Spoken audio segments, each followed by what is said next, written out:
கர்த்தரும் இரட்சகருமாகிய இயேசு கிறிஸ்துவின் நாமத்தினாலே இந்த காலை வேளையிலே உங்களை அன்போடு கூட வாழ்த்துகிறேன்.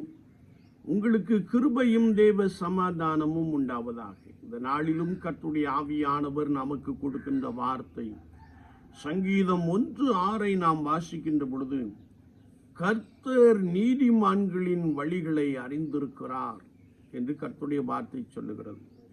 சங்கீதம் 1 நாம் எடுத்துக்கொள்ளுகின்ற பொழுது, துன்மார்க்கருடைய வழி நீதிமான்களின் வழி என்பதை குறித்து நாம் இந்த பகுதியிலே மிக ஆழமாக அறிந்து கொள்ள முடியும்.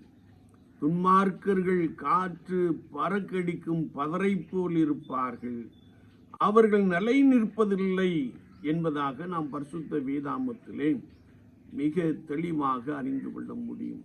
ஆனால் கர்த்தர் நீதிமான்களின் வழியை அறிந்திருக்கிறார். நீதிமான்கள் மீது கர்த்தருடைய கரம் இருக்கிறது. நீதிமான்களை நோக்கி கர்த்தருடைய முகம் இருக்கிறது என்றெல்லாம் நாம் பரிசுத்த வேதாமத்திலே வாசிக்க முடியும். ஏனென்றால் யோபுவின் புஸ்தகம் 17ஆம் அதிகாரம் 9ஆம் வசனத்திலே நாம் வாசிக்கின்ற போது, நீதிமான் தன் வழியை உறுதியாய் பிடிப்பான் என்று எழுதப்பட்டிருக்கிறது. சுத்தமான கைகள் உள்ளவன் மென்மேலும் பலத்து போவான் என்று பரிசுத்த வேதாமத்திலே நாம் தெளிவாய் வாசிக்க முடியும்.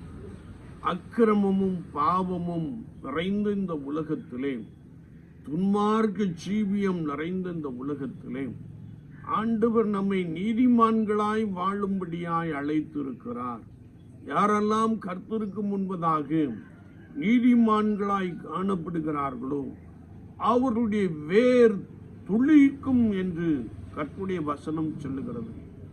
நீதிமான்களின் பிள்ளைகள் அப்பத்திற்கு இறந்து திரிவதில்லை என்பதாக பரிசுத்த வேதாமத்திலே நாம் மிக தெளிவாக அறிந்து கொள்ள முடியும். ஒருவேளை அக்கிரமம் பெருகிக் கொண்டிருக்கின்ற இந்த காலகட்டத்திலே, பாவம் பெருகிக் கொண்டிருக்கின்ற இந்த காலகட்டத்திலே, கர்த்தருடைய ஆவியானவர் உங்களையும் என்னையும் நீதிமான்களாய் வாழும்படியாய் ஆண்டவர் அழைத்திருக்கிறார். நோவா காலத்தை நாம் பார்க்கின்ற பொழுது கர்த்தருடைய வார்த்தை சொல்லுகிறது, நோவா தன் காலத்திலே நீதிமானாய் காணப்பட்டான் என்பதை நாம் பரிசுத்த வேதாமத்திலே தெளிவாய் வாசிக்க முடியும். நோவா காலத்தில் ஜனங்கள் சீர்கெட்டு போயிருந்தார்கள்.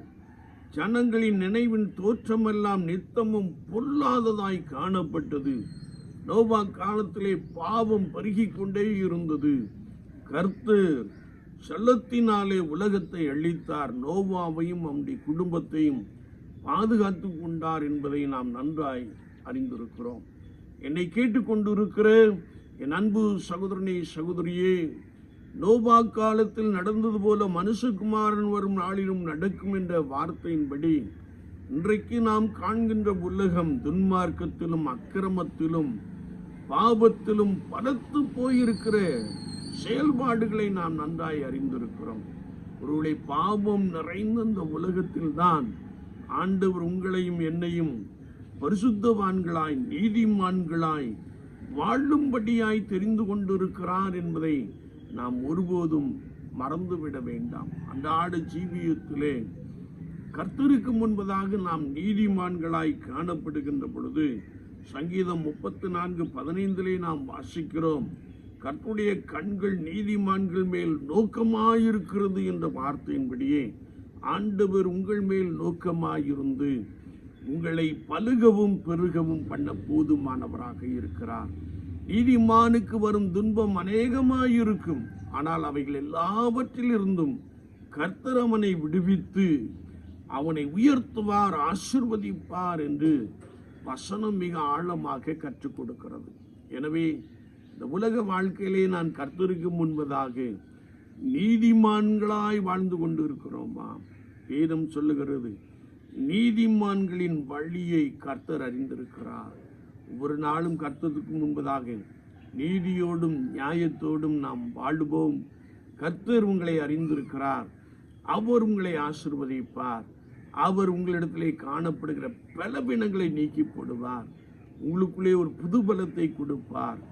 நீங்கள் சுகித்திருப்பீர்கள், நீங்கள் சுகமாயிருப்பீர்கள் என்று கர்த்தருடைய வார்த்தை சொல்லுகிறது. எனவே ஒவ்வொரு நாளும் நாம் பரிசுத்தத்தை காத்துக்கொண்டு கர்த்தருக்கு முன்பதாக நீதியாய் வாழ்வோம், நியாயங்களை செய்வோம். கர்த்தர் உங்களோடு கூட உங்களை பலமாய் ஆசீர்வதிப்பார். நாம் ஜெபிப்போம். நேசிக்கிற நல்ல ஆண்டவரே, இந்த புதிய நாளுக்காய் ஸ்தோத்திரம். வார்த்தைகளை கேட்டவர்களுக்காய் ஸ்தோத்திரம். பலப்படுத்தும் ஆண்டவரே. பாவம் நிறைந்த இந்த உலகத்திலே, அக்கிரமம் நிறைந்த இந்த உலகத்திலே எல்லாவற்றையும் வெறுத்து விட்டு உமக்கு முன்பதாக பரிசுத்தம் உள்ளவர்களாக நீதியாய் வாழுகிறவர்களாக காணப்பட ஒவ்வொருவருக்கும் கிருபை தாரும். நீதிமான்கள் மேல் கர்த்தருடைய கண்கள் நோக்கமாயிருக்கிறது என்ற வசனத்திற்காய் ஸ்தோத்திரம். யாரெல்லாம் நீதியோடு வாழுகிறார்களோ அவர்களை நீர் நோக்கி பார்த்து ஆசீர்வதிக்கிறீர். நாங்கள் நமக்கு நன்றி செலுத்துகிறோம்.